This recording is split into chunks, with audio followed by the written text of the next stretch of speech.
ಇಲ್ಲಿವರೆಗೂ ಭಾರತೀಯ ಜನತಾ ಪಾರ್ಟಿಯವರು ಓಟಿನ ಕಳ್ಳತನ ಮಾಡ್ತಾ ಇದ್ರು. ವೋಟ್ ಚೋರಿ, ವೋಟ್ ಥೆಫ್ಟ್. ಈಗ ಸ್ಥಾನವನ್ನೇ ಕಳ್ಳತನ ಮಾಡಲಿಕ್ಕೆ ಪರಿಸ್ಥಿತಿಗೆ ಬಂದಿದ್ದಾರೆ. ಸೀಟ್ ಚೋರಿ, ಕುರ್ಸಿ ಚೋರಿ, ಸ್ಥಾನ ಕಳ್ಳತನ ಮಾಡ್ತಕ್ಕಂಥ ಈ ಕೀಳು ಮಟ್ಟಕ್ಕೆ ಇಳಿದಿದ್ದಾರೆ ಭಾರತೀಯ ಜನತಾ ಪಾರ್ಟಿಯವರು. ಇದೇನು ನನಗೆ ಹೊಸದಲ್ಲ. ನಾನು ಇದರಲ್ಲಿ ಡಾಕ್ಟರೇಟ್ ತಗೊಂಡಿದ್ದೀನಿ. 2 ತಿಂಗಳ ಹಿಂದೆ ಹರಿಯಾಣದಲ್ಲೂ ಸಹ ರಾಜ್ಯಸಭಾ ಚುನಾವಣೆ ಮಾಡುವಾಗ ನಮಗೆ 37 ಓಟ್ಗಳಿತ್ತು. ನಮಗೆ ಬೇಕಾಗಿದ್ದು 31, ನಮಗೆ ಸಿಕ್ಕಿದ್ದು 27. 4 ಓಟ್ಗಳನ್ನು ಅವರು ಇನ್ವ್ಯಾಲಿಡ್ ಮಾಡಿದ್ದಾರೆ. 2016ರಲ್ಲಿ ಒಂದು ಚುನಾವಣೆಯಲ್ಲಿ ನಮ್ಮ ಹತ್ರ ಇದ್ದಿದ್ದು 14 ಓಟು ಕೂಡ ಇನ್ವ್ಯಾಲಿಡ್ ಮಾಡಿ ಭಾರತೀಯ ಜನತಾ ಪಾರ್ಟಿ ಸದಸ್ಯರನ್ನು ಆರಿಸಿದ್ದಾರೆ. ಇದೇನು ಹೊಸದಲ್ಲ. ಈ ಒಂದು ಕುತಂತ್ರ, ಷಡ್ಯಂತ್ರ, ಪ್ರಜಾತಂತ್ರವನ್ನು ಸಂಪೂರ್ಣವಾಗಿ ನೆಲಸಮ ಮಾಡಲಿಕ್ಕೆ ಪ್ರಯತ್ನ ಮಾಡ್ತಾ ಇದ್ದಾರೆ.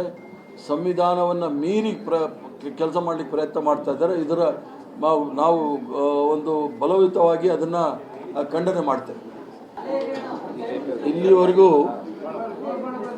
ಭಾರತೀಯ ಜನತಾ ಪಾರ್ಟಿಯವರು ಓಟಿನ ಕಳ್ಳತನ ಮಾಡ್ತಾ ಇದ್ರು.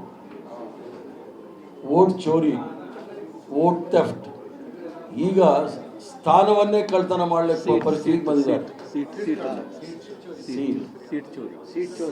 ಸೀಟ್ ಚೋರಿ, ಕುರ್ಸಿ ಚೋರಿ, ಸ್ಥಾನ ಕಳ್ಳತನ ಮಾಡ್ತಕ್ಕಂಥ ಈ ಕೀಳು ಮಟ್ಟಕ್ಕೆ ಇಳಿದಿದ್ದಾರೆ ಭಾರತೀಯ ಜನತಾ ಪಾರ್ಟಿಯವರು.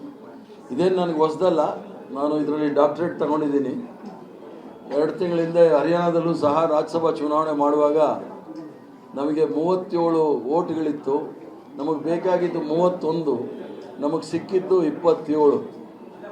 4 ಓಟ್ಗಳನ್ನು ಅವರು ಇನ್ವ್ಯಾಲಿಡ್ ಮಾಡಿದ್ದಾರೆ. 2016ರಲ್ಲಿ ಒಂದು ಚುನಾವಣೆಯಲ್ಲಿ ನಮ್ಮ ಹತ್ರ ಇದ್ದಿದ್ದು 14 ಓಟು ಕೂಡ ಇನ್ವ್ಯಾಲಿಡ್ ಮಾಡಿ ಭಾರತೀಯ ಜನತಾ ಪಾರ್ಟಿ ಸದಸ್ಯರನ್ನು ಆರಿಸಿದ್ದಾರೆ. ಇದೇನು ಹೊಸದಲ್ಲ. ಈ ಒಂದು ಕುತಂತ್ರ, ಷಡ್ಯಂತ್ರ, ಪ್ರಜಾತಂತ್ರವನ್ನು ಸಂಪೂರ್ಣವಾಗಿ ನೆಲಸಮ ಮಾಡಲಿಕ್ಕೆ ಪ್ರಯತ್ನ ಮಾಡ್ತಾ ಇದ್ದಾರೆ. ಸಂವಿಧಾನವನ್ನು ಮೀರಿ ಕೆಲಸ ಮಾಡಲಿಕ್ಕೆ ಪ್ರಯತ್ನ ಮಾಡ್ತಾ ಇದ್ದಾರೆ. ಇದರ ನಾವು ಒಂದು ಬಲಯುತವಾಗಿ ಅದನ್ನು ಖಂಡನೆ ಮಾಡ್ತೇವೆ. ಇಲ್ಲಿವರೆಗೂ ಭಾರತೀಯ ಜನತಾ ಪಾರ್ಟಿಯವರು ಓಟಿನ ಕಳ್ಳತನ ಮಾಡ್ತಾ ಇದ್ರು. ವೋಟ್ ಚೋರಿ, ವೋಟ್ ಥೆಫ್ಟ್. ಈಗ ಸ್ಥಾನವನ್ನೇ ಕಳ್ಳತನ ಮಾಡಲಿಕ್ಕೆ ಪರಿಸ್ಥಿತಿಗೆ ಬಂದಿದ್ದಾರೆ. ಸೀಟ್ ಚೋರಿ, ಕುರ್ಸಿ ಚೋರಿ, ಸ್ಥಾನ ಕಳ್ಳತನ ಮಾಡ್ತಕ್ಕಂಥ ಈ ಕೀಳು ಮಟ್ಟಕ್ಕೆ ಇಳಿದಿದ್ದಾರೆ ಭಾರತೀಯ ಜನತಾ ಪಾರ್ಟಿಯವರು. ಇದೇನು ನನಗೆ ಹೊಸದಲ್ಲ. ನಾನು ಇದರಲ್ಲಿ ಡಾಕ್ಟರೇಟ್ ತಗೊಂಡಿದ್ದೀನಿ. 2 ತಿಂಗಳ ಹಿಂದೆ ಹರಿಯಾಣದಲ್ಲೂ ಸಹ ರಾಜ್ಯಸಭಾ ಚುನಾವಣೆ ಮಾಡುವಾಗ ನಮಗೆ 37 ಓಟ್ಗಳಿತ್ತು. ನಮಗೆ ಬೇಕಾಗಿದ್ದು 31, ನಮಗೆ ಸಿಕ್ಕಿದ್ದು 27. 4 ಓಟ್ಗಳನ್ನು ಅವರು ಇನ್ವ್ಯಾಲಿಡ್ ಮಾಡಿದ್ದಾರೆ.